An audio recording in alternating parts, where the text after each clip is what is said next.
Facebook মেসেঞ্জারের নতুন একটি update এসেছে মেসেঞ্জার অ্যাক্টিভ স্ট্যাটাসের উপরে, অর্থাৎ মেসেঞ্জারে যারা অ্যাক্টিভ থাকে, অ্যাক্টিভ স্ট্যাটাসের যে সবুজ বাতিটা, এই সবুজ বাতির কালারটা কিন্তু আপনারা এখন থেকে চেঞ্জ করতে পারবেন। তো কিভাবে চেঞ্জ করবেন দেখাবো আজকের এই ভিডিওতে। তো ভিডিও ভালো লাগলে ভিডিওতে লাইক, কমেন্ট, শেয়ার করবেন। চ্যানেলের নতুন দর্শক হয়ে থাকলে চ্যানেলটি সাবস্ক্রাইব করে দিবেন। তো এই সেটিংসটা দ্রুত পেতে হলে আপনি আপনার গুগল প্লে স্টোরে গিয়ে মেসেঞ্জার অ্যাপটি আপডেট করে নেবেন। তো এখান থেকে মেসেঞ্জারটি সার্চ করবেন, তারপর এখানে আপডেট আসলে আপডেটটি এখান থেকে দিয়ে নেবেন। তো চলে যাই মূল ভিডিওতে। তো দেখুন মেসেঞ্জারে প্রবেশ করার পরে যারা অ্যাক্টিভ আছে তাদের কিন্তু এখানে সবুজ বাতি রয়েছে। তো এটা চেঞ্জ করার জন্য বাম পাশের উপরে এই 3 লাইনে ক্লিক করবেন, তারপর এখান থেকে এই যে গিয়ার আইকন এটাতে ক্লিক করবেন, তারপরে স্ক্রল করে একটু নিচে যাবেন।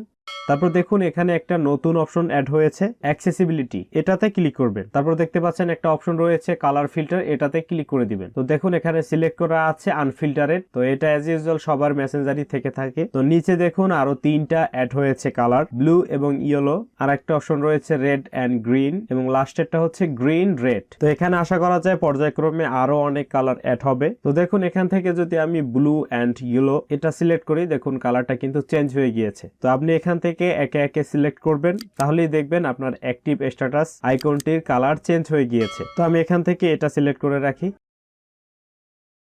তো দেখুন কালার কিন্তু চেঞ্জ হয়ে গিয়েছে। তো এটাই হচ্ছে মেসেঞ্জার অ্যাক্টিভ স্ট্যাটাসের আপডেট। তো ভিডিওটি ভালো লাগলে ভিডিওতে একটি লাইক দিয়ে দিবেন, কোনো প্রশ্ন থাকলে কমেন্ট বক্সে জানাবেন এবং শেয়ার করবেন। ফিরছি নতুন কোনো ভিডিওতে। Till then take care.